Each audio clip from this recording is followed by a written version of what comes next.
Hey everybody, welcome to session 9 of the Joy of Coding here at Portland State University.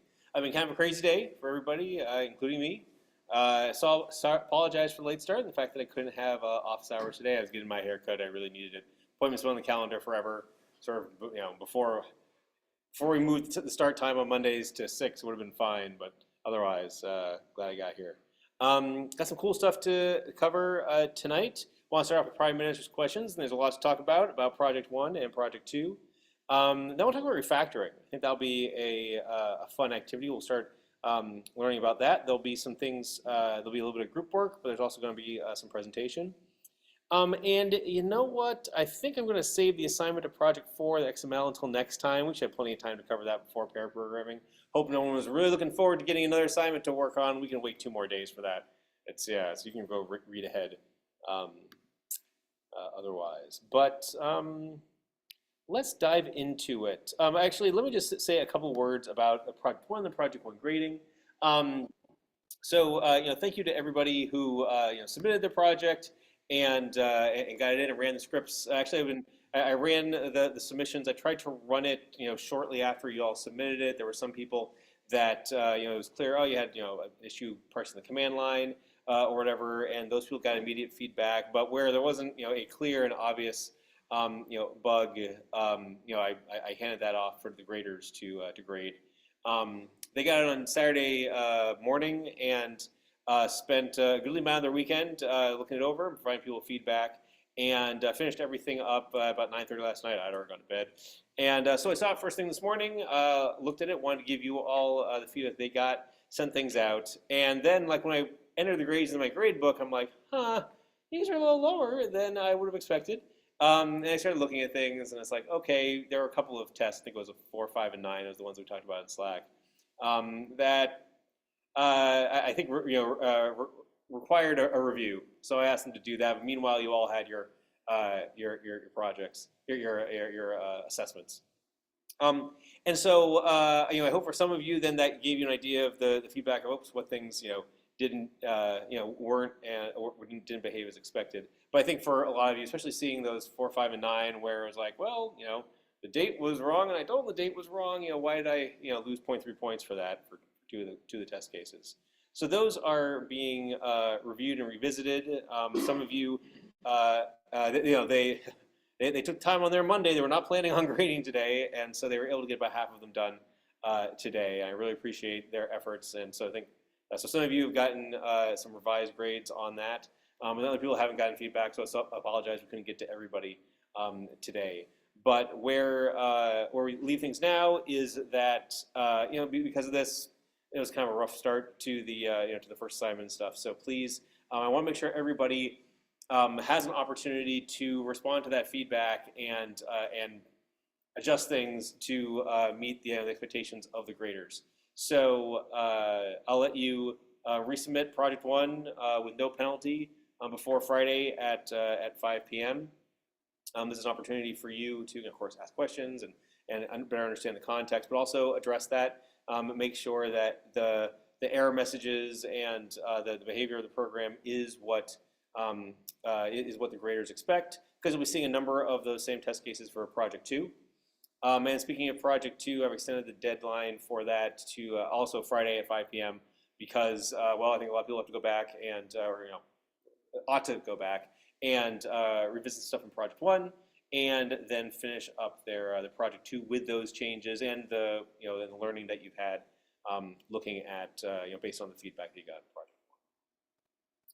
So that's where we stand right now, and I apologize for the confusion about what the expectations were. One of the things that I'd be happy to explore, right here is how how the assignment can more effectively convey these expectations. While I'm not, as I said, in Slack, or said to some people, I'm not going to outright give you all the test cases. This is not CS 101, right? If it was like an introductory course, I'd do that. But clearly there was a mismatch in what you interpreted, what needed to be demonstrated, and then what the graders expected to be demonstrated. So happy to talk about that too. Yeah. Real quick for the resubmission, did you just submit it the same way we Yep, same way you submit it. I keep, it's got timestamps and everything. I know that it's been resubmitted and things like that. And yeah, and again, normally you'd only have one submission. We'll save that for a future project. So yeah, sorry about that.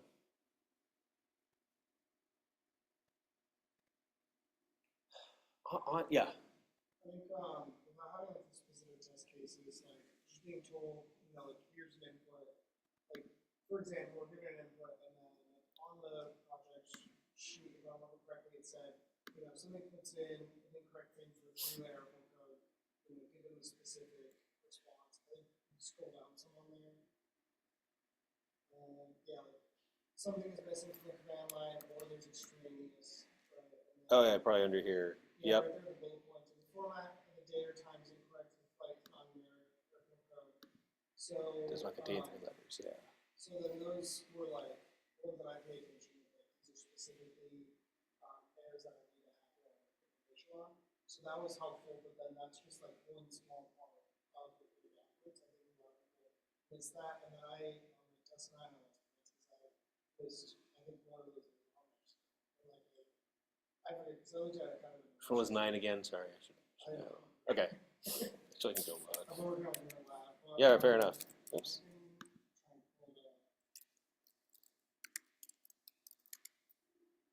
Missing arrival time. That's not. Oh, okay. Yeah. Yeah. Yeah, so I just had like an error that said not enough Thanksgiving. See, I had errors for those conditions, and I made sure that I covered all of them.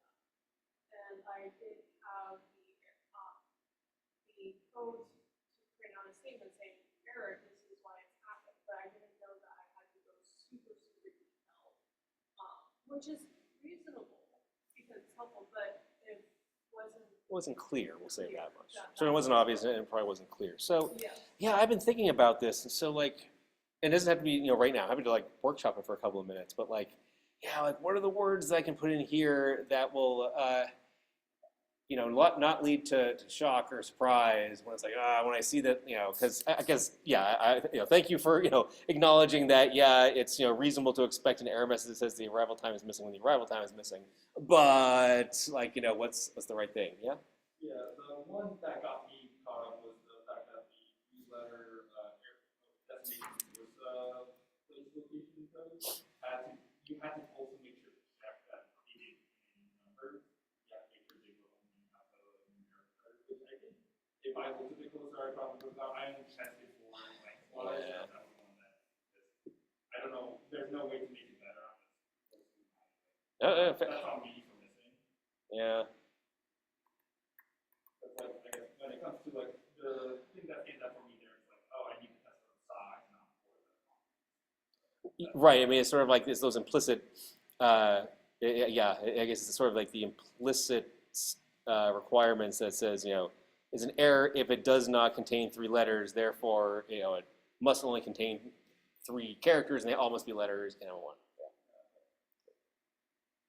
I think part of it also is like Carl and Jesse, the 2 main undergrads, as opposed to Carl's class is a little more kind of.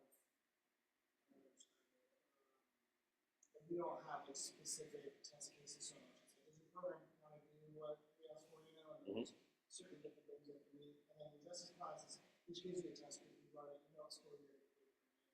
So it's like kind of both the opposite ends of the spectrum. But then in this class, it's almost like another dimension where it's like you have to have a lot of test cases, but you're also not going to have the test scripts, which I think that's fair. But it's like kind of it's like a jump in a bigger. Right. So Oh, actually, okay. So maybe that's okay. I like that because I think that's maybe more of the shift in thinking or the shift in philosophy in terms of what the expectations are. So maybe I can, because let's see here. This much detailed error checking in your program. I just did like the graph cut pathway.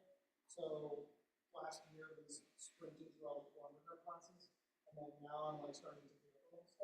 So it's like, so this is moving from like writing this many. Yeah. Okay. Yeah. And so like maybe here. I think, yeah, I mean, the intent of this paragraph was, and this is something I added a couple years ago based on similar feedback, where people are like, really? That's what you want to test? I'm like, well, yeah, that's what I everything ought to be tested. But like, yeah, so if I can talk about how, yeah. More real world. Okay. Thank you for saying so that it's real world. I mean, that's yes, it is, and you know, I don't mean to sound like a grumpy old man, but it's just like, yeah, this is what happened. I mean, how many times have I put something out there and the user's like, you know, that's not what I want. I want to do this. I'm like, oh, why didn't you say so? Well, I didn't know to say so, or it's just like, your job is to ask me, you know, what I want. It's like, okay. But on the other hand, it's not only does it not feel good, it's hard to know how to react. So, what do I do to this? And now you're probably wondering, oh, what's project 2 going to be like? I think the right reasonable reaction. And so there, actually, what I'm glad I'm seeing with project 2 is people are asking more questions, like on Slack and stuff. And I think, I think about it, it's that's ultimately that's the behavior I want to incent, which is you think critically about like, oh, hey, what happens in this scenario, right? Lots of questions. There were a couple questions over the weekend about the whole like name of the airline on the command line versus the name of the airline in the text file, and what are all the permutations, and like how does it read and when does it write? Good. I'm happy to answer those, and I think what that helps, that helps teach people, to think about those test cases, and yeah, sure, I guess we did go through like the whole given when then thing with the student project and everything, but it's clear that okay, I can do a better job of, saying that yes, you need to be creative in terms of what you do and ask, right? It's probably that, because I can also foresee someone to sort of like, oh, look, I think I did, there was someone that ended up putting restrictions on the airline name, like, oh, it couldn't couldn't contain a number. And it's like, well, actually, it can, and it does, because all your test cases failed, right? So things like that. What? They all did in the grading script. Yep. So so it's things like that, and this is why I'm happy to. I want everybody to learn. This is all part of learning. I want you to have an opportunity to demonstrate that yes, you understand and can meet the tests. And so then this is why please take the effort to resubmit, to modify your project 1, resubmit, get the credit that you're due because you understand now and can demonstrate it, and that'll also put you on a much solid foundation for project 2. I don't know if anyone else has gotten the back there resubmitted for the regrading, but after I got back to mine, I'm very happy with it. Like, Oh, okay, good. yeah, I think like the first one was like, oh, It's that shock, right? Yep. I was like, I thought I did a lot better than I did. Yeah. And then after the regrade, like, okay, they're a lot more reasonable, and like, okay, they were a bit more lenient in terms of the airline. But what I still got lost points on was perfectly reasonable in my eyes. Like I did for example, the reading, I think I got a bit more there. I could probably make it a bit longer. So Okay. Good. Thank you for letting me know. I mean, I glanced at like how they regraded. It's like, okay, it does seem a little bit more a little bit more appropriate for the first project. Yeah. Good. Okay. Either of these. Okay, that's one project 1. Sorry. Any other questions on project 1 or anything you want to discuss there? Yeah. I think one thing I would add to is I'm the TA for our student class, so just knowing the breadth of also the grad students in this class, there's Yep. people who just finished 302, so I definitely think like Carla's coming out of that, Carla's whole project setup is basically like here's ideas on what needs to be done, and it's just your job to sort of implement them, and there's less of a emphasis on that testing and hard to speak of how much stuff there is in the class. So I definitely think, for me, my surprise is more like, oh, we are going this detail. Okay, my bad. Like now I know. Gotcha. And I'm good at that. Now I think I would be fine. Like I'll dive through these. So I definitely could see the like, if I thought of like the students I currently have, and if I was like giving them test cases, and they, I don't think they would come up with this. So I think potentially some people are just in 302 and positive this. So obviously, there's just a breadth of Okay. You have some students who are just doing that, and you have that students. So Yeah, no, I really appreciate the background on what your experience has been in other classes and how this compares, right? Because it makes a great point where someone who has experienced something that's very prescriptive in nature. Oh, here are the test cases, versus someone that has, yep, it's more about, actually, in college class, you said you're the grader TA.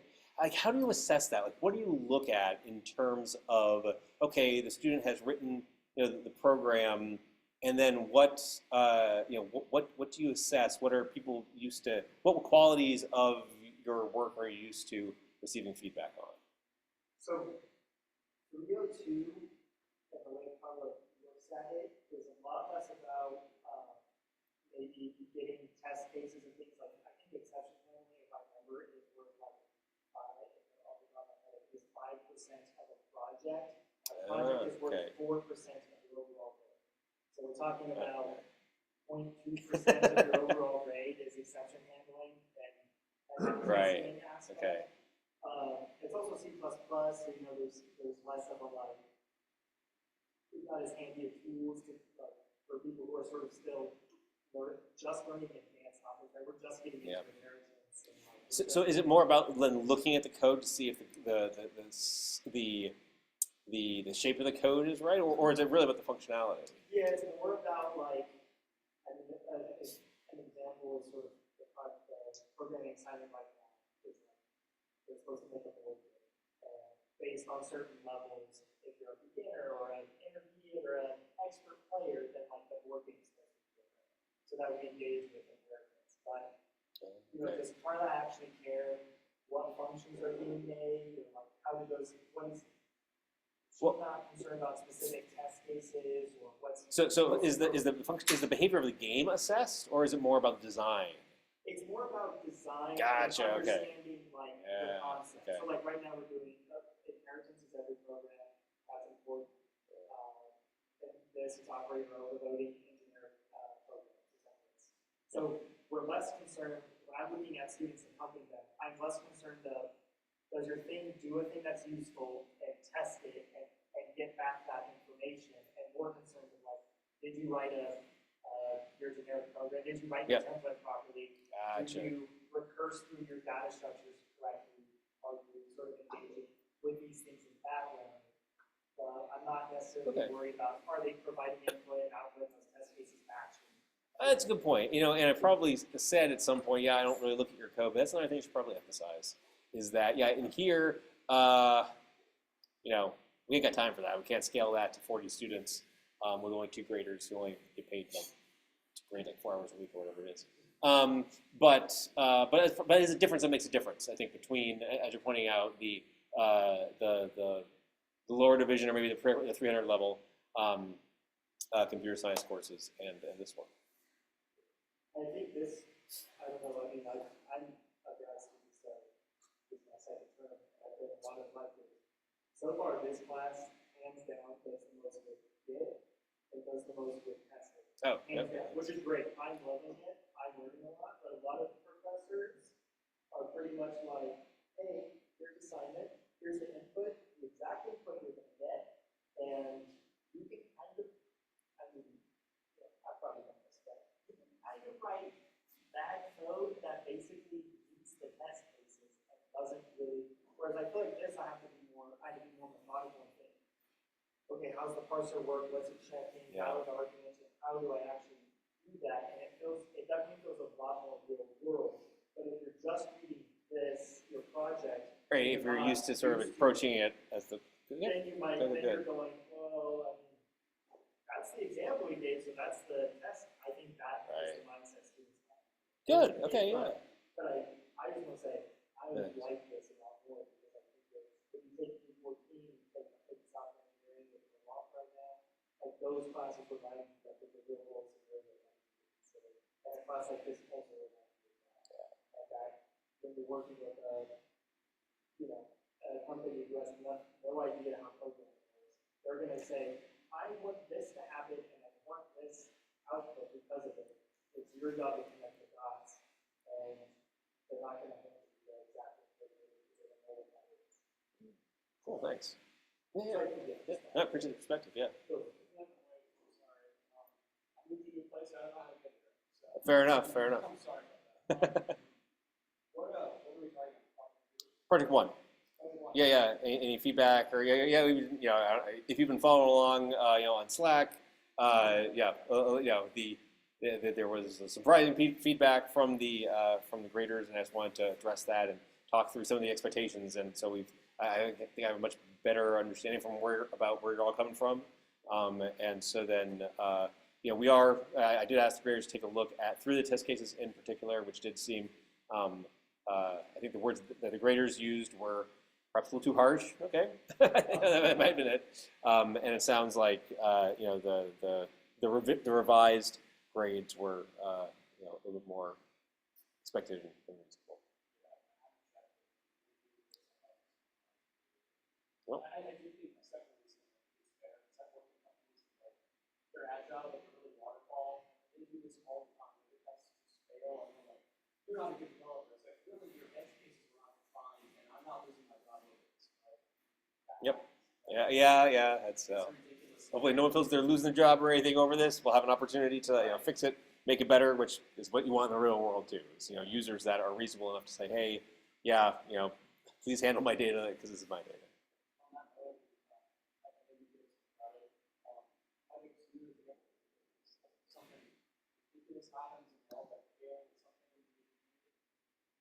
What I hope, right. And so clearly, if there's a mismatched expectation, but what I said before, I want to emphasize again. I think that the behavior that I like seeing is that there are questions coming in, people thinking about, oh yeah, what happens in this scenario? Okay, what about this? I'm happy to answer those questions. Much rather, answer questions in advance for the benefit of everybody than have to go back and ask my graders, would you please spend half of your Monday fixing all this stuff. So yeah, I think that's that's the way we get to a win-win. Is that you say, hey, what happens in this scenario? What happens in this scenario? I'm happy to answer those questions. Yeah, you should have. Check your spam folder too. Yeah, if not, we can follow up after class. That's okay. So I'm here for you. Oh, look. Sorry. Yeah, the grader account sometimes gets marked as spam. There are a couple questions that came in though on project 1.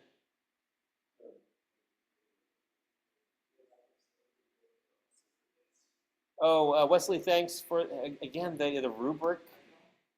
Rubrics are not something that I had when I was in school. So this is it's I guess. Okay, I'll think on that one. Good. Let's talk about project 2. So there's some questions here. Yep. Let's see here. Should we still be checking if multi-word airline names are in double quotes when parsing? Well, actually, the code always sees it as one string with a space in it.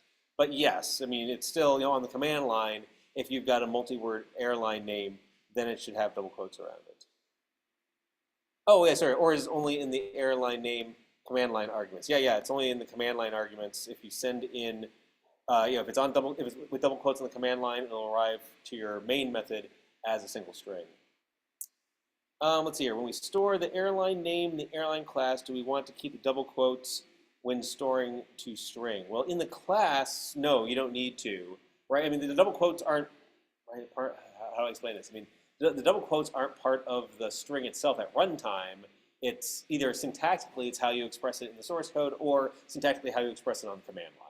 So the double quotes are actually stripped by the operating system when it ultimately sends that information to the Java virtual machine. Okay. The file exists and the file only has an airline name but no flights. Do we want to throw an exception, or is that allowed? I don't think it's a possible state to get into, right? So, because whenever all you can, because all of the flight arguments are required, right? You think about when you bootstrap the file, it's always got flights in it. So I don't think there's a way to create it. And as a matter of fact, I will not test the scenario where the text file only has a flight and only has an airline name in it and no flights. So, you could, you could treat it either way. As far as I'm concerned, it's not something I'm going to test. So that's why I like asking those kind of questions. I can say, nope, I'm going to test that one. It's don't worry about it. And can the user provide a file with only an airline name to be parsed? So again, it seems like it's sort of a similar question. Again, I'm not going to test that, so I'd be fine either way. So if it's a test that you want to implement and and have that and support that functionality, either yes, have that considered to be a valid airline with 0 flights, or an invalid airline because it doesn't have any flights. You're always fine with it. Other questions on project 2? Yeah. So I have a couple. Yep. My first one is, you had a video conversation slot, and on my call, you mentioned that the flight arguments are required. Does that include like airline as well? Yes. Yep. Yeah. Good question. All of the. I'll just look at it here on project 1, but the same thing on project 2. Right. ARGs are always required, and options are optional. And then, I guess the follow-up to that question is, so if we ever, if we're reading in a file, we double check to make sure that the airline matches what we're reading. Yes. Okay. Yep. Yeah, and that was actually that. Actually, yeah, we've gotten a lot of questions on this, so good. I'm glad people are digging in. So if we look at the project 2, all of that in my mind is related to. I'll close these. Is related to the. A couple more notes. Error handling. The airline. Yeah, right. So it's an error if the airline name given on the command line is different from the one in the text file. Right? It's all that error. And then in terms of handling, like, is there a particular way you want to handle if we get a file that exists and we read it? Yep. Do you want us to specifically enter that file, or would you allow us to like read the file? I have that's an implementation detail that I don't have any preference on. So yeah, so if it makes sense to you to append, sure. If it makes sense to you to write it all out from scratch, sure. I think I would just write it out from scratch. Actually, we're not talking about a very big file, right? It's like a 3 GB database or anything. Yeah. I don't think so. No, it's no. And then this one's for the read option. So just clarification on how let's say there's the read option and then have like all the other arguments stuff like that. Do you just do the read, or do you do read and Good question. And so this was a detail in the how to document your projects. Okay. All right. Just for anybody who wants to go look it up and look at it more. Let's see here. Right. When the README option is specified to your program, it should not do any work, including error checking, other than creating the README. So yeah, don't validate anything else on the command line. And that's like where I think for the project 1 test, all I gave you is like dash README, right? And so the intent is that. Yeah. I guess one like is like what is so we do check all the data on the options and like check on Yeah, I mean, or think about it this way: as soon as you see dash README, just print the README and exit. That's it. Or return. Don't call it something exit. Just be done. Okay. Yep. No, that's good. Great questions. Thanks for thinking about it. Anything else on project 2? Yeah. So if the product exists, and it has the airline, like we create a new airline with its new flights, are we appending the flight that's on the airline to that file? Yes. So the intent is when project 2 main is run with an existing text file, that the program use a text parser to create a new airline object from the contents of the file, populating it with whatever flights are in the file.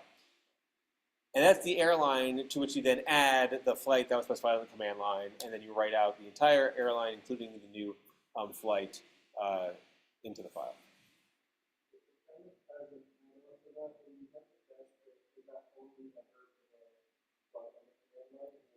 Correct. Dash print, the semantics of it haven't changed. Like in project 1, it just prints the newly added flight. In project 3, that's when you do the whole thing with a pretty print, but that's project 3, right? Yeah. This is adding on to that. In case of if the text file is this, but blank, you just go back to this error text file. Yes, a blank. I think it's fair to say that an empty text file is an invalid airline, doesn't have a name, doesn't have any flights, and so then yes, if there is an empty or it is considered malformed, just like one that would be missing an airline name or have a poorly formatted date in it or something like that. Yep. Okay, great. Question came in: if an invalid option is given and includes dash readme, do you still want the readme to print out? I have some invalid option, exit gracefully immediately when going through it. No, well, readme should trump everything, because again, here's what it says, about the readme. When it specifies should do no, should not do any work, including error checking. But as it turns out, I think I only test dash readme just on its own, so I don't think I have other things. We can format text file however we deem is appropriate, right? Such as, yes, airline name and then flight details separated by commas. Awesome, that works.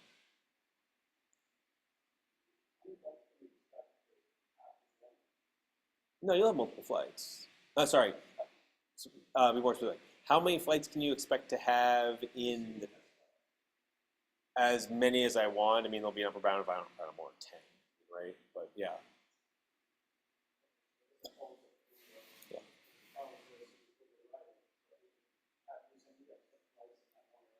Yes, and you build that up by running the program 10 times, and each time it takes the existing airline and just adds a new flight to it. Yeah. Yep. Yeah. Good questions. Always thinking. Yeah, but that's because you're smarter now. Hey, you're wise. You're old. Start, investing in bonds or something. I don't know. Yeah. Moving forward to our error messages we has specified as a Yeah. we should update all of our errors in that.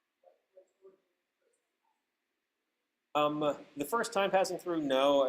Actually, that's a good point. I should make it clear to the graders that like the expectations for those specific test cases don't change between 1 and 2.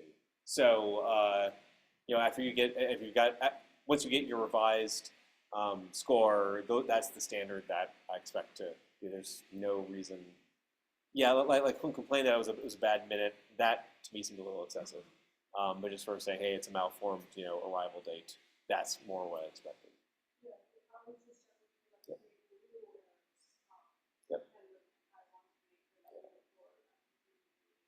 Yep. Yeah, and so then, here again, ultimately it's the discretion of the graders. So then, like, the guidance that I would give them is that, with Project 2, the new kinds of error cases. So there's actually there's a lot more happy path functionality in Project 2, right? The ability to, add multiple flights to a text file. And then, so the errors can occur when parsing the text file. So if you get bogus input of some sort, it should complain. And so then I think making sure that it's clear, well, that there aren't like stack traces, that's a big one to catch. And then if there are problems with the text file that you are, boy, it's really one of those older things. So then we can follow up on Slack too, because I can look at the test cases to maybe give you a little bit of a better idea. But I think, it's like put yourself in the user's position of like, okay, well, what would I want to know when like this thing goes wrong? And that's why I think for me, it's important to say, oh, hey, arrival time was missing as opposed to like invalid command line or missing parameters. Well, which one? Because we all hate it when we fill out the FAFSA or whatever and like get down to the bottom after putting in what you think is like 100 different things. When you say data's missing, well, which one? Right? So it's just that kind of frustration we want to avoid with our users. Yes. Not in Project 2. So in Project 2, there is you can enter in the same exact flight information. It should go in twice. Project 3, when you start using the comparator, when you make the flight comparable, that's when you have a notion of flights that are the same. And same thing with they also have the notion of flights that are ordered.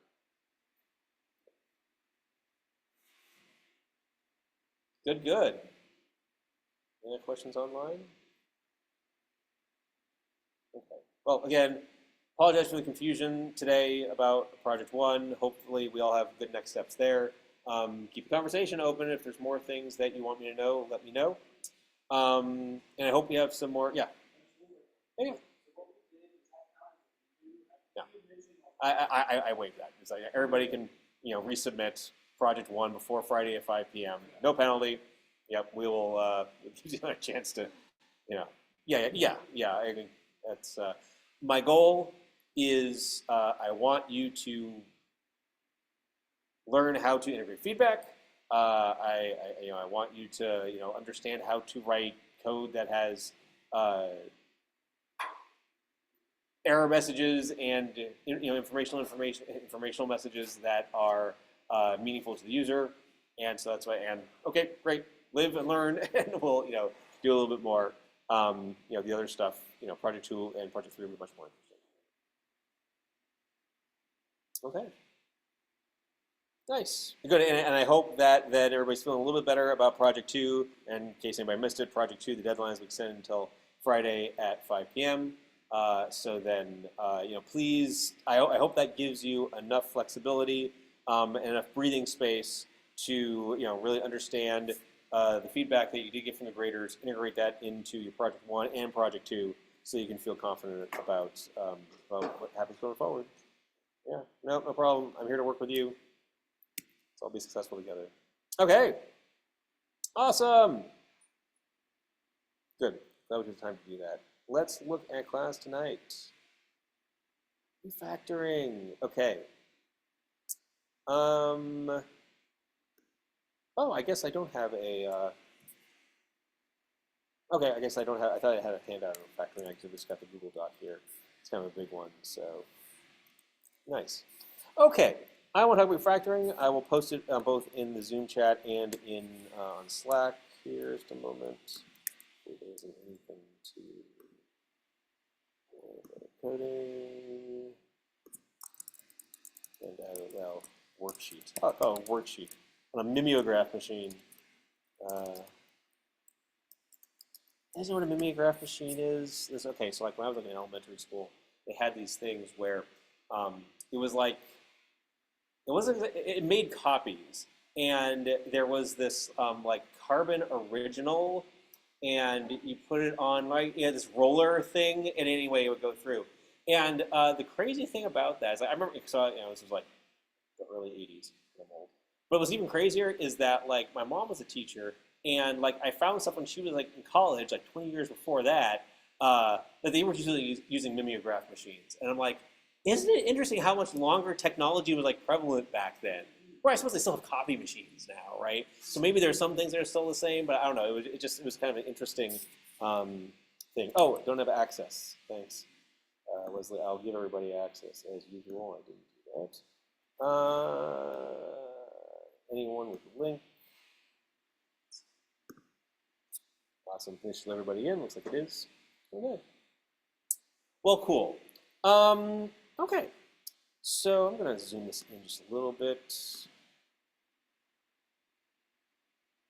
So code refactoring and eliminating code smell. So I hope folks had an opportunity to review the refactoring lecture. I know there's a lot there, but this is, I think in some respects, this is one of the newer topics in the course. I've only been covering it formally here for a couple of years. And it's also, I think, one of the more unique ones. I don't know if any of your other, maybe some of your classes do, if you the parents class or whatever, we'll talk about this. But I realize that this, for me, is just like such a core concept in contemporary software development, and one where I think, again, brings the joy to coding because like you get to make things better. So, software that is successful, that meets its purpose, lasts over time. Software which is useless, it dies, right? Who cares about the code if it doesn't solve a problem that's interesting to people? And so when software is liked and it solves a good problem, people want to do more, right? They'll ask for more features. They'll want it to go faster. They'll want it to do more things. And so this then is a challenge. You want to make sure that your software can keep up with the people who are using it, keep up with your users, which means that it needs to be able to change and evolve. quickly. But there are things that get in the way of going quickly, things that impede a developer's ability to understand code, to make effective changes, to make changes that are safe, that don't cause other other problems in other places.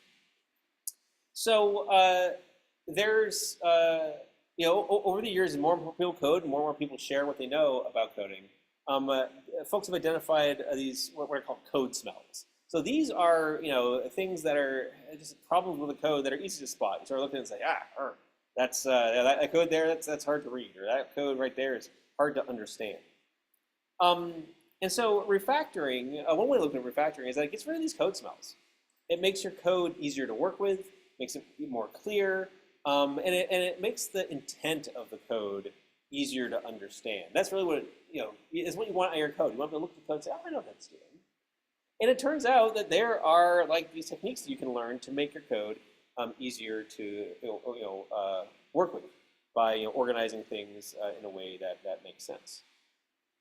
So I've got a lot of stuff in the lecture here, but another great reference here is this this code smells refactoring cheat sheet, which we'll be using here as part of this kata tonight. So, and actually, I'm just going to take a look at it real quick. Oh, good, it's still there. Yeah, it's this PDF that Josh Kirsky, what's his name? I forget.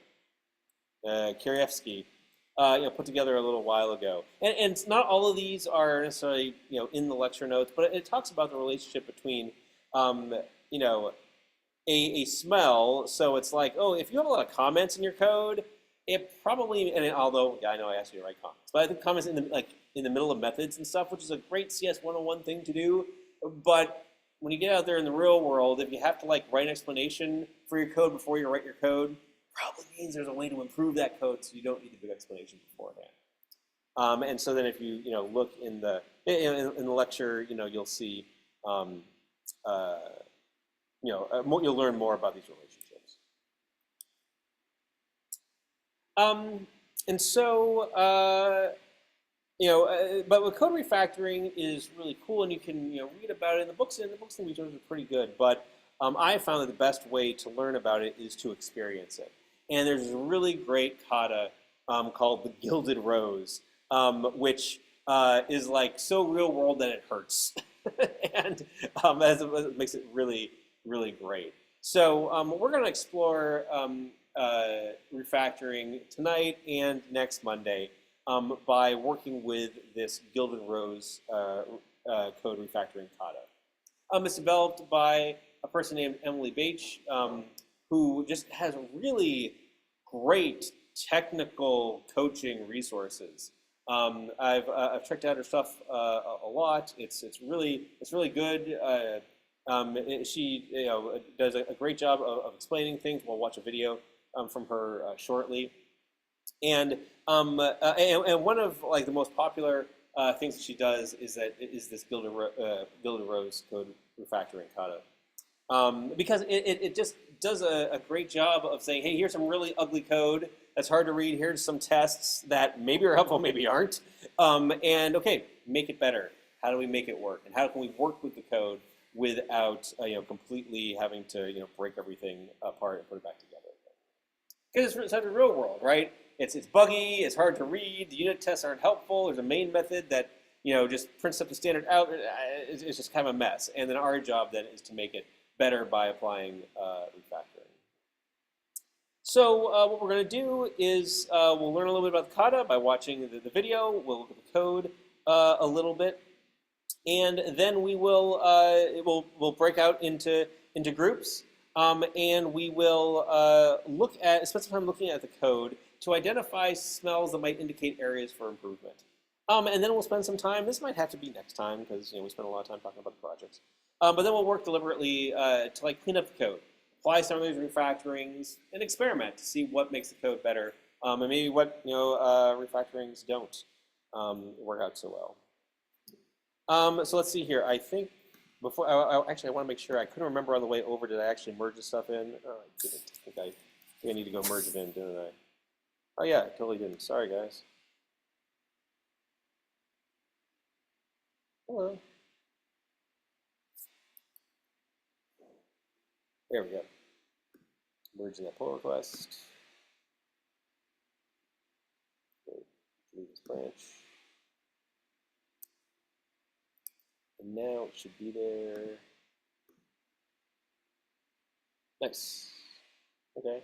Oh, something's not building. Okay, I might fix that later. But in the meantime, let's watch the video that introduces it. And actually, I need to, before she starts, I need to reshare the screen so that the audio is shared.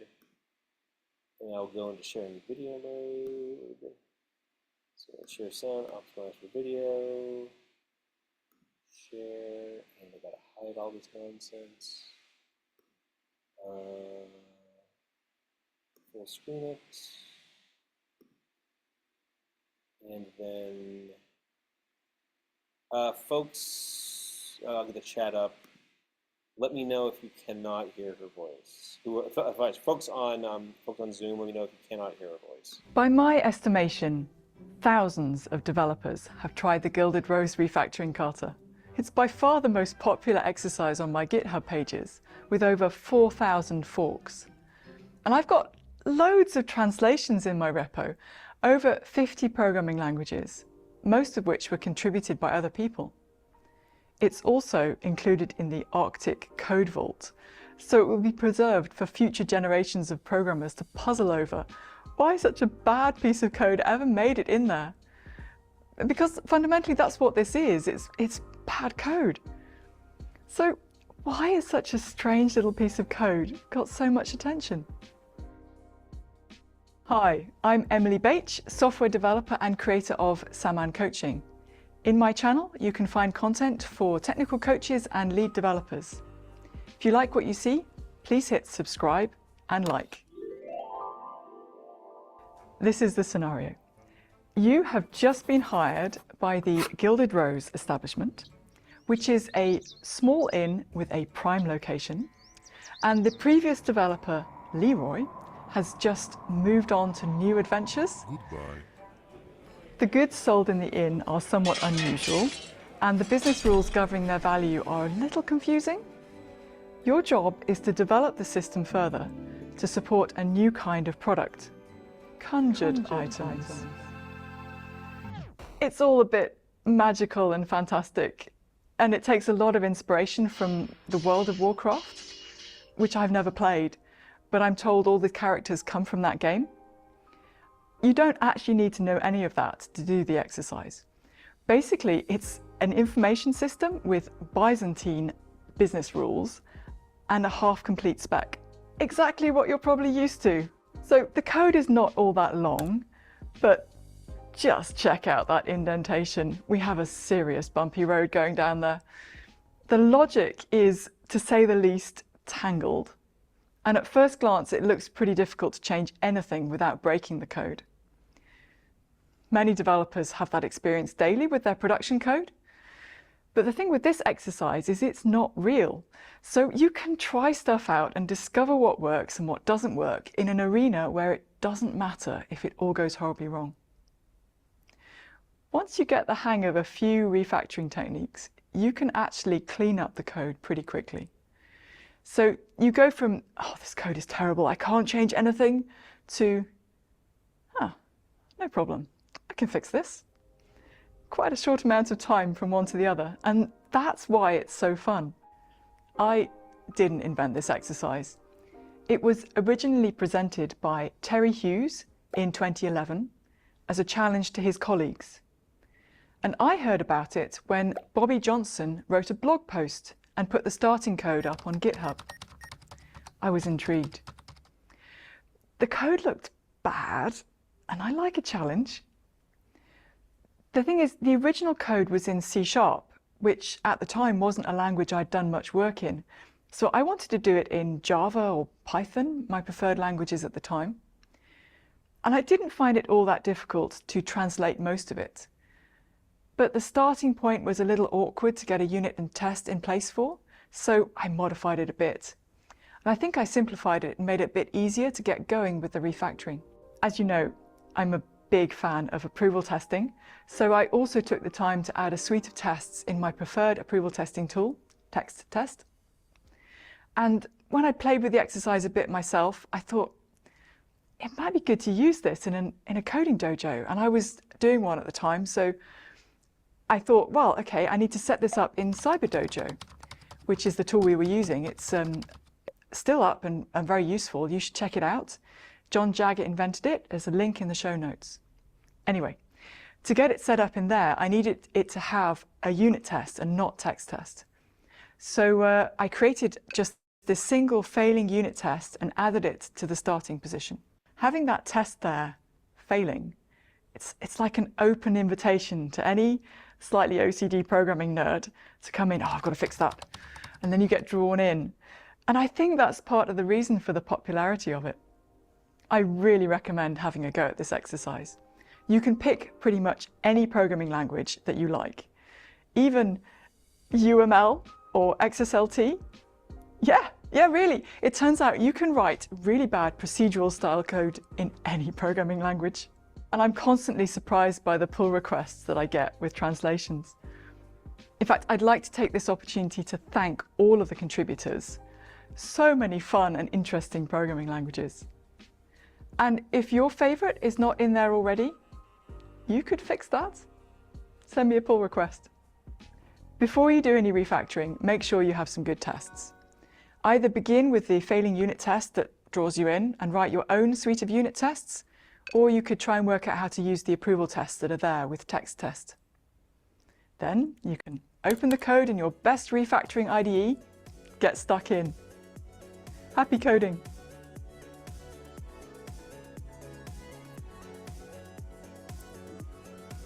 Hey. Intrigued? It's, yeah, I like this. This is fun. Okay. Share again. Normally.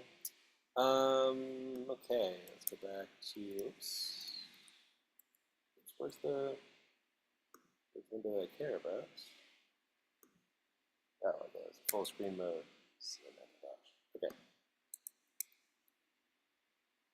Okay. So, yeah, so let's spend a couple of minutes exploring the kata. Let's just do this in through these links to GitHub. Oh, really? Okay. So you know what? I did not do the prepping that I should have. Where's the katas? Katas. Oops, I didn't want that.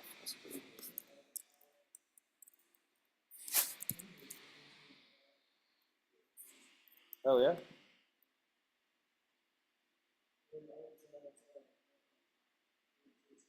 Oh, I put it in the markdown instead of the TXT. Is that what I did? Nice. Just a moment. Let me just get over on the right branch then.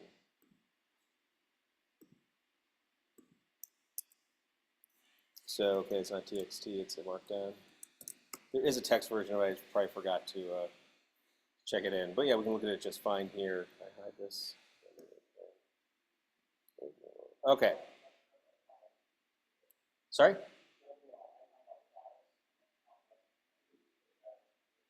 Oh, up here. Thank you. Awesome. No. It's good. Okay. So, yep, sorry. Please look at the markdown file. I can change that real quick here. Edit. .md. .md. Nice. Okay. So let's take a look at the requirement here. So, again, as she said, it's a small and a prime location. And they buy and sell goods. Actually, meaning like they sell them is what the kata does. And the whole idea is that depending on the good, well, that each good has a notion of like quality, like how valuable it is, or how good it is. And then this of course helps determine its price, but that's only part of the kata. So, you are asked to work on the inventory system for the inn with all the goods that it sells. And good old Leroy who has then gone on to other things, originally developed it, and it's kind of a mess. So what you need to do is add this new feature to the system so that you can begin selling in a new category. But here's what's there already. So everything that's an item has a sell-in value, which denotes the number of days that you have to sell the item. So there are some items that after a certain number of days they aren't good anymore, like cheese, for instance, right? Or certain kinds of cheese. And then there's also the quality that an item has, which is like how valuable it is. Because not every item goes down in quality as it gets older. Some things become more valuable, like fancy cheese. And the whole idea is that the inventory system, at the end of the day, goes and updates everything. So another day has gone by, and so then you update the sell-in and the quality for each of the items. So, of course, it's not that easy. As she says, there's a rather Byzantine set of business logic for all these items. So, every item has a sell-by date, and so like once the sell-by date passes, then quality degrades twice as fast. So it used to, so something that would just quality would degrade by 1 every day after the sell-by date, then it decreases by 2. However, the quality of an item is never negative; it goes to 0 and stays there. Now, there's a special item called aged brie that actually increases in quality as it gets older. So brie is something that, the quality goes up. So a little different there. And by the way, the quality of an item is never more than 50. So it never goes below 0, and it never goes higher than 50. Now there's also a legendary item called sulfurous, which never has to be sold. And so it never decreases, and it never decreases in quality. And then there's another type thing that's sold in like backstage passes. So they're like aged brie in that they increase in quality as its sell-in value approaches. However, there are some unique rules about backstage passes. So it increases by 2 when there are 10 days or less before the sell-by date, and when it's 3 days, and the quality increases by 3 when there are 5 days left. But after the concert is done, the quality drops to 0. Backstage passes are no longer valuable. And Leroy, attested before, on his way out the door that, all that works just fine. It's great. He's been working on that code for years, and it works exactly the way he says it. However, there's we've sent on with a new supplier, and they offer conjured items. So this is a new item in the system, and conjured items degrade in quality twice as fast as normal items. Okay, seems simple enough. So what we're here to do is, we were brought on as a consultant to add support for the conjured items. So let's see here, a couple more notes here. Oh, there's an update quality method, and so you can change anything in that as long as everything still works. However, there's an item class or an item's property in the update quality. You can't change those. Why? Well, because there's a goblin that'll come and eat you. Believe me, there are similar non-negotiables in the real world also. And so then, and so you can change update quality and the items property. You can make it static if you'd like, but that'll be okay. But you can't make any other changes. And again, there's something else about sulfurous being a legendary item. Its quality is 80 and never alters, so that's neat.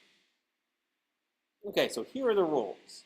So hope you're not feeling so bad about the project. One assignment now, because hey, it can always be worse, right? Okay, that's right. Yeah, there were no goblins. Yeah, I got 2 of them. They're grading for me. Anyway, love you guys. Anyway. So those are the requirements, right? Kind of crazy stuff, and like hyper specific, right? And so you're all imagining maybe how you would start from scratch, but guess what? We're not starting from scratch. We're starting from Leroy's code.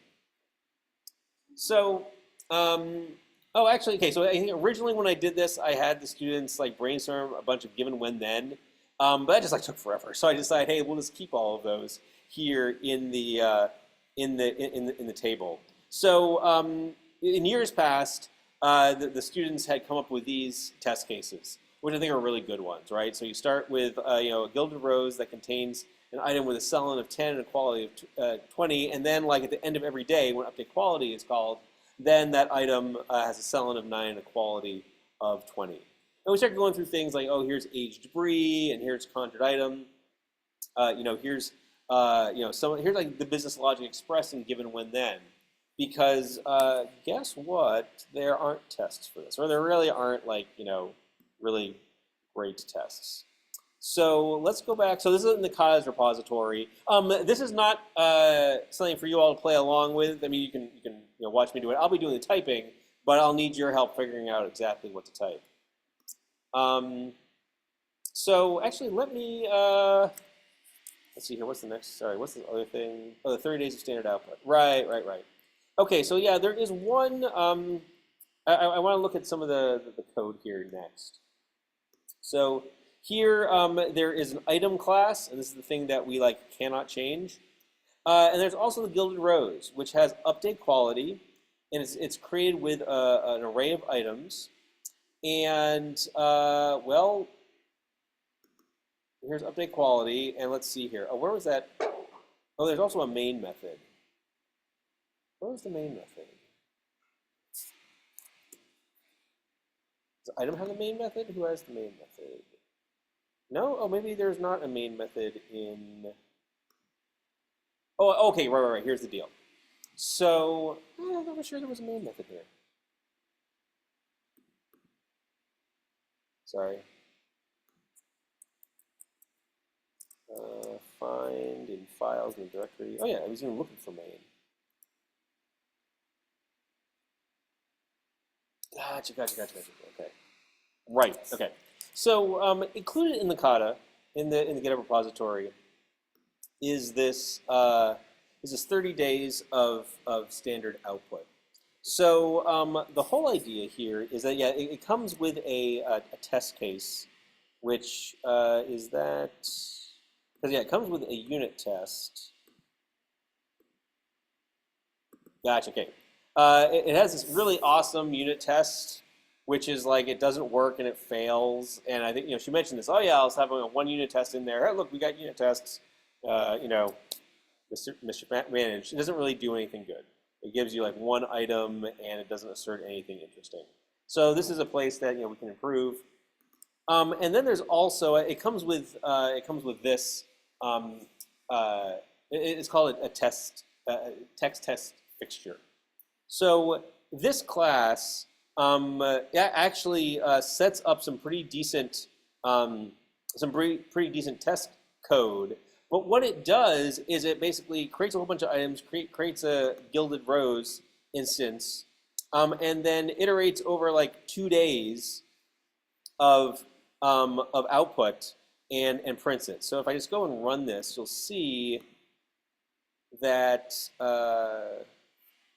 it has this decent data, but all it does is exercise. It doesn't really assert anything about it. So it's not really great stuff. So if I just have if I start out with all these things and I go 2 days at a time, it outputs all this stuff, which actually it has its own value because now I can sort of understand how it works from the outside, right? And so now I can say hey, when I've got a +5 dexterity vest that starts out with a sell-in of 10 and a quality of 20, at the end of the first day, well, on day 0, it's got 10 and 20, and then on the end of the second day, it's got 9 and 19. Okay, that's a regular item. That's how I would expect that to age over 1 day. Okay, that's neat. So I'm handed these tests. This is all from Leroy. Actually, I wouldn't even call this a test. This behavior, these expectations for behavior, and that's nice. Right. Oh, and the way this main method works is that out of the box it's 2, but if you give it an argument, so if let's see here, if I go and run this test and I give it the argument of program arguments, if I give it 10, it'll run 10 days. Also text fixture of 10. Now if I run that, it runs it over 10 days. Yep, there they all are, and so you can see things okay, this is when things start going down to 0. Actually, I'm seeing some negative sell-in, and that's true. It's past its expiration date, and so you see that sulfurous always stays 80, and that here's a concert, and oh look, 4 days before, you can probably see that it goes. Oh no, its value hasn't changed. Okay, this is kind of neat, right? So what you can do is you can poke at it and reason about it. Because what we're going to be doing is refactoring this code, and when you factor, it's really important that you don't change the behavior. You only change the shape of the code. And actually, it's something I talk about in the lecture, but it's something that's really important to know here. Okay, so we've got this code, and this is all very interesting and all. And actually, I guess I got one more thing. We have this integration test for this, which goes through and will run the main method. So this uses my invoke main. We'll invoke the main method with 30 days and compare that to this output that the kata came with, which is your 30 days of standard output. And that is over here in resources, yeah. So here is like what 30 days looks like before we make any changes to it. And so the nice thing about this is that as we make changes, this helps us do regression testing, right? This helps us understand, hey, listen, is that thing that worked before we started changing the code still work? Does it still behave as you expect? This is a really nice thing to have when you're refactoring. As a matter of fact, it's you've got to have tests when you refactor because it's so easy to make a change that seems to this doesn't have any side effects. Everything should still work the same. You can break things left and right, and if you don't detect it right away, then it's really hard to go back and figure out which of your last 10 steps broke the code. Okay, we'll come back to that later because what I want to do next is the following. We've got all this stuff, and so we'll come back and we'll write some unit tests for that. But before we do that, let's go through an exercise, and let's I don't know, take a little while like that, and actually let's look at this code. Now, this Gilded Rose code is awful, right? She said, oh, look at all the indentation. Look at all, there's a bunch of stuff there. And just looking at it, you can see all sorts of duplicate code and things like that. So, this is really, really ugly. So what I'd like to do now, I'd like to spend 15 minutes and have you all break into groups. Like, 2 groups here in the classroom or something like that. And we'll put some breakout rooms. We'll do like 5 people in a breakout room. So I'll probably create 3 breakout rooms. And what I'd like you to do is go through this code and identify some of the code smells that you see. Some things that either were identified in the code refactoring lecture or looking at that cheat sheet again to say, hey, what do you smell, and like where do you smell it? Call what line or something like that. And then what are some things we could do to refactor it?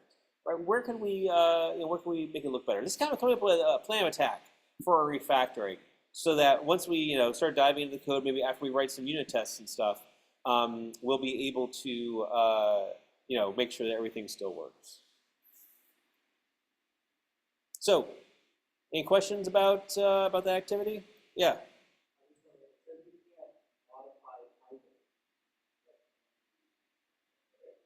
I'm going to say yes.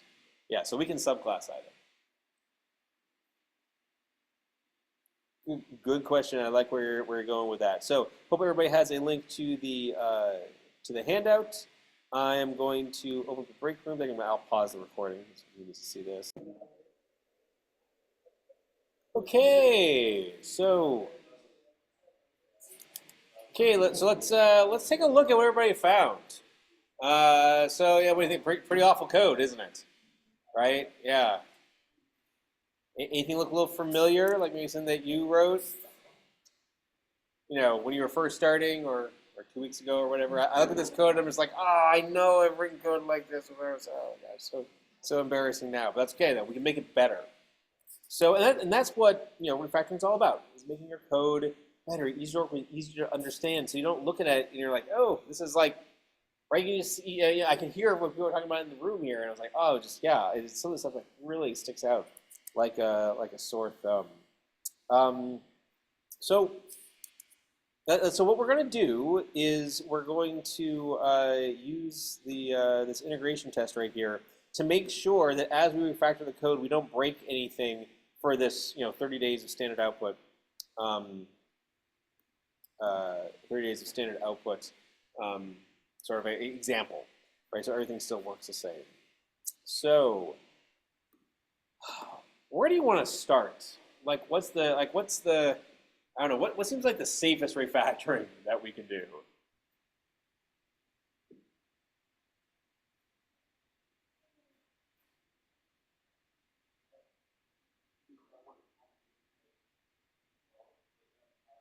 The combination that we could start here. Yeah, well, let's set up steps. Okay, start with the if statement. Do you have an idea of?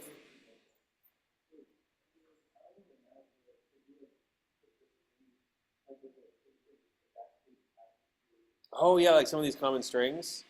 Yeah, I like that. Okay, yeah. So this is one. The yeah, kind of the weirdness of all these if statements. If not this and not that, right? Yeah. Uh, ooh, items I all over the place. As is items I dot name. Right? Yeah, this one's duplicated all over the place. Like incrementing, +1 all over the place.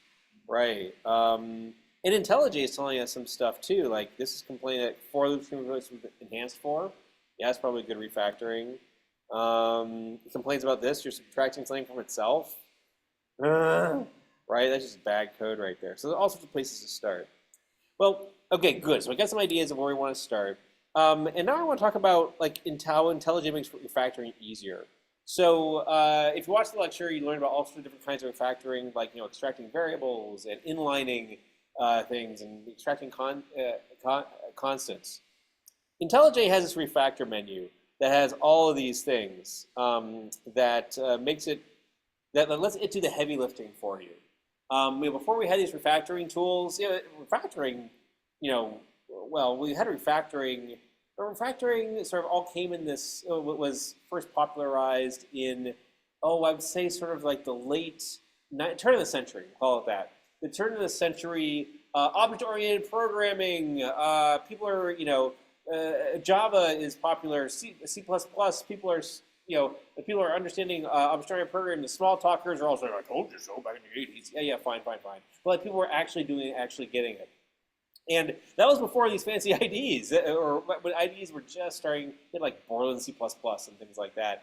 But all of your refactorings were originally done with just plain text editors, your VIs, your Emacs, things like that. It was kind of dangerous at times because you would have to like make sure you get the syntax right. It was really easy to mistype something, and then maybe the compiler would catch it, or maybe it wouldn't. It's great to have these tools in IntelliJ. It makes things so much easier. So, like of the things we were just talking about, we can do things like the following. We can highlight items I, and then we can say refactor, extract, introduce a variable. And so yes, please replace all 34 occurrences of it. And we're just going to call it item.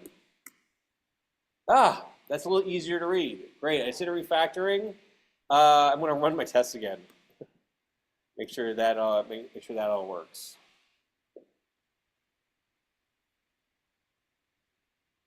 Oh, okay, good. It does. And I'm going to commit it. I'm going to say extract a variable for items I. And I'm doing this just so that it's I just have one change at a time. I can make sure that I haven't broken this. So. Okay.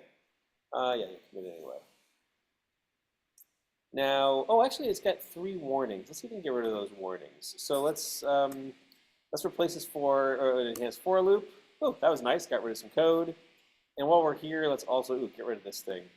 And I can just option enter to say replace with 0. So this is like one of the nice things about IntelliJ, right? It can find all these things for you. And I'm going to run the tests again. Just make sure, again, that the output is the same as what we expect. Good it is. I would expect it to because I'm just making very simple changes. Baby steps, right? You know me, I'm a big fan of many little steps. So let's say fix IntelliJ warnings. Oops. No.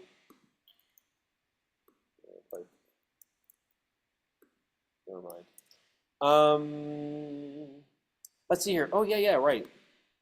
So like backstage passes to the whatever the hell concert. Um, so here, I mean, what do we want to do?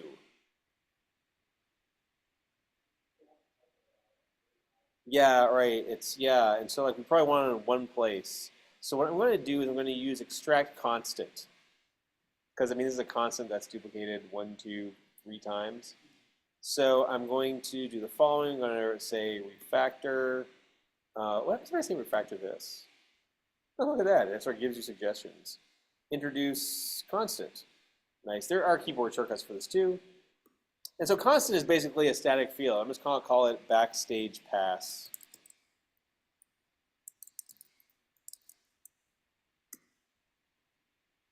Nice. And it went through and replaced it there. And oh, it didn't replace it here. I'm kind of surprised. Huh. I wonder why I did that. That's not very. Usually it's smart enough to do that. So I'm going to run my test again. Let's run my test again. How do I run my test again? Well, it said, oh, just Control R. Okay. Control Shift R. Okay, that was okay. So, okay, I'm just going to replace this. And I'm going to replace this. Thanks. If you hit Tab, it will basically take the expression, the whatever, anyway, and override it all. So that's nice. So I'm going to run my test again.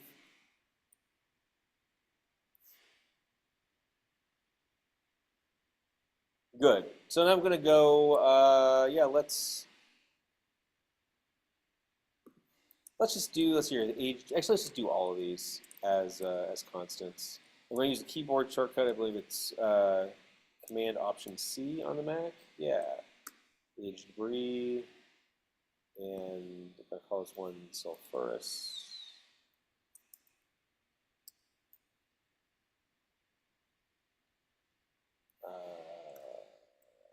Sulfurous. There you go. This is, and so I mean, okay. So I'm surprised I didn't find these other ones. Usually it does. That's all right. This is pretty easy to do. And IntelliJ makes it, you know, will suggest everything for you. Oh, look at this. Right? I mean, so it's like making my haircut, right? It's like, oh my god, this is easier to deal with. It doesn't seem as gangly. Run it again. And right, we're just doing little things that should be super safe. We're not really changing. We haven't changed any of the control flow. We'll get to that, but you know, let's just sort of get ourselves comfortable. So introduce constants. Because remember, we need to implement. Well, actually, what do we need to implement? We need to implement sulfurous, but it's already here.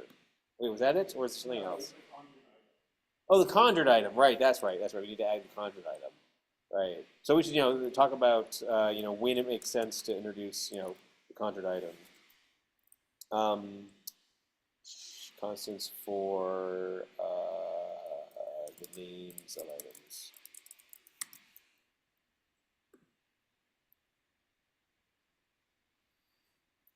Okay, where do we want to go next with all of this? I don't know. Does anybody see any sort of like little obvious things? Oh, we talked about like these ones right here, some of the if statements and stuff. Like what's next? Oh yeah, yeah. Replace those with increments and decrements. Yeah, okay. That'll make it a little easier to read. Can I just do that here? Oh yeah, replace equals with a minus minus. Yeah. Like that? Okay, let's go. That's a good, yeah, good call. And here again, IntelliJ, oh my gosh, this is so easy. This is so nice.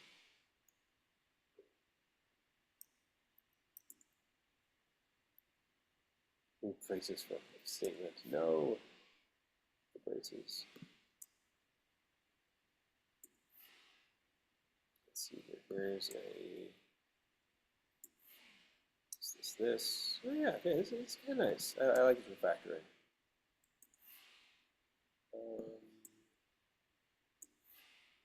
Okay, okay. And again, because we have that test, right, we can make sure that we have broken. I mean, I've done refactors like this where I've inadvertently broken things. And it's like, how did I even do that? Okay, good, good, good. Okay, oh yeah, wow, this is so much easier than anything. It's still a mess, but it's so much better than it was. I'll use increment decrement operators.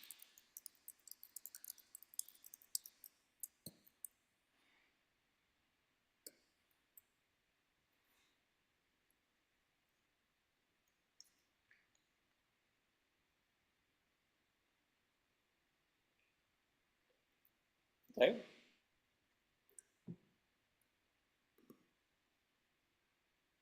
Now what?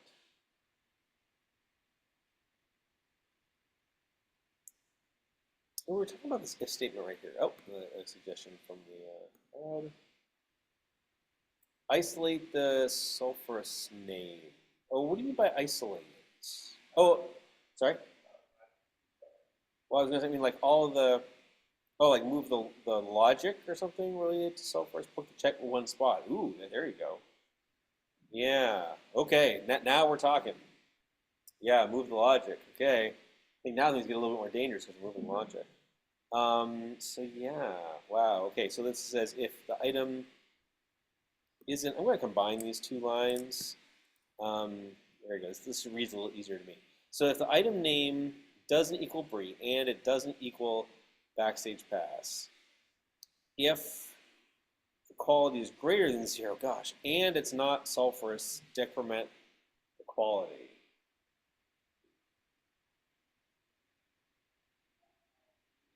So like, yeah, how do we, so sulfurous is like all over the place.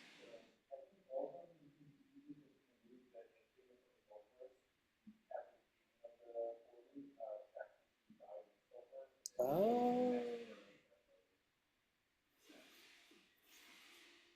Okay. So then, so start the for loop with a check for if sulfurous. Yeah. Good. Okay.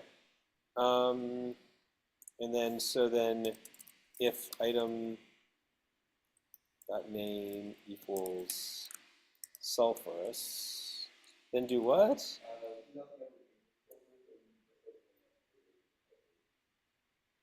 Oh, right. Yeah. Yeah. Okay. Yeah. No. No. No. I like that. So just be continue. Yeah. Yeah.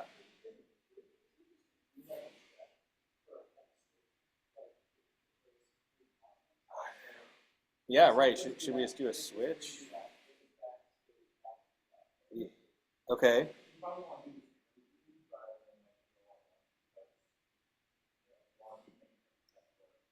Oh, I totally get it. So now, what we want to do is recall the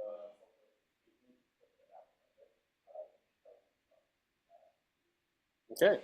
Okay. Yeah, I like that. Okay. So then, yeah, I think I did the right thing. And then this. Okay. Actually, yeah, that I like that. I like that. Yeah. Actually, this isn't IntelliJ saying it anymore. All right, all the tests are green. Let's run our tests. See what happens. Leroy Jenkins. Yeah.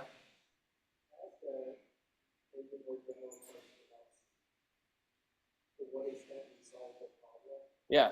Because like when I look at this problem, I would just take literally everything in the world and solve this in a completely different way. Okay. Good. Yeah. There's, you ever look at code and go, okay, well, this is written this way, so we can try and keep the piece here, sort of do something with what's here.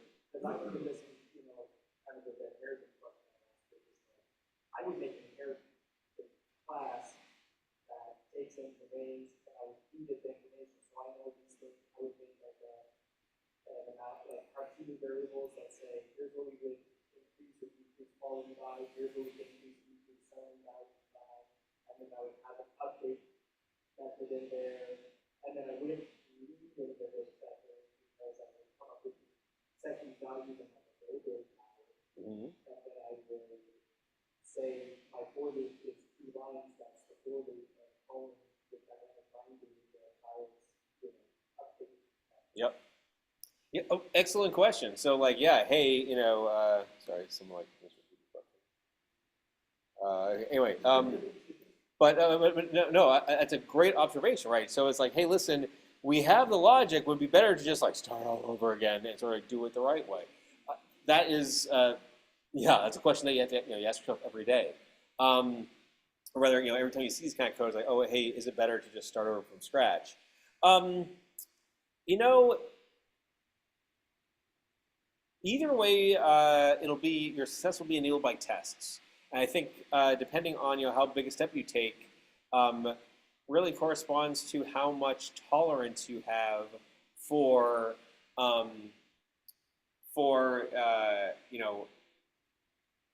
like how should I say this? Like how long you're willing to go with failing tests, with red tests.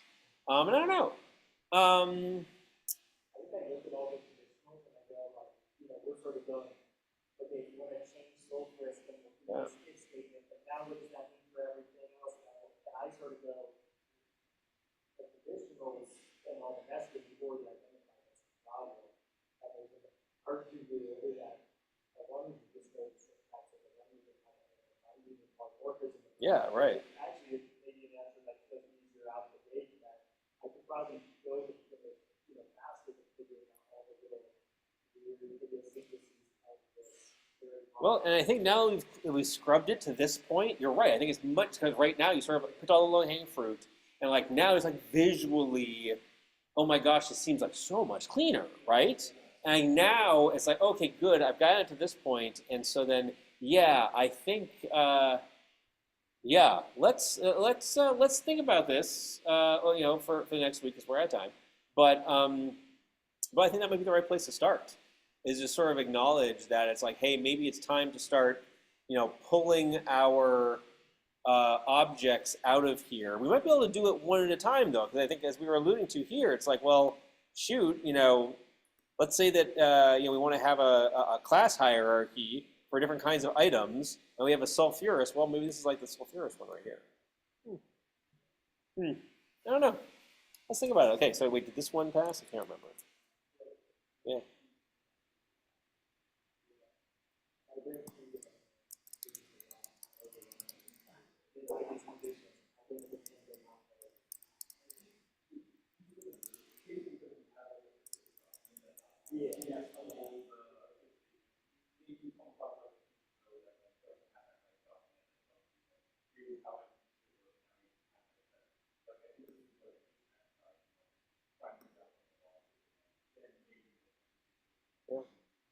Well, and actually, and having all this logic here may help us implement, a class like Age Debris or a class like Backstage Pass. I don't know.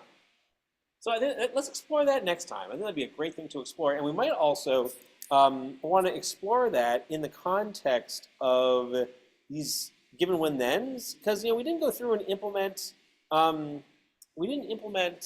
unit tests for that, but it might be interesting to see if we can leverage these as part of the refactoring. So for instance, when we write the Age Debris class, maybe we write tests for it so that we can, more, because actually, what I've found, like when I've refactored in the past, is that you can break the 30-day one and it's really hard to debug, right? Because it's like, oh, what did I change and how did things, So okay, I like this. I like where this is going. But yeah, we're done for tonight. So thanks everybody. Thanks who joined us. But yeah, this is our part one. We'll pick it up again in another week because on Wednesday we are doing our final pair programming activity. Note that you can attend in person if you want to do the third one. And actually, if you haven't done 2 in person already, I'd like you to attend in person if possible. Or if you want to do it remote, you can experience remote pairing. I'm really curious to see how things turn out. And also, we will introduce the XML project 4 next time also. Awesome. Okay. Thanks, everybody. Appreciate you being here. I hope everybody has a great couple of days, and I will see you on Wednesday. Thank you.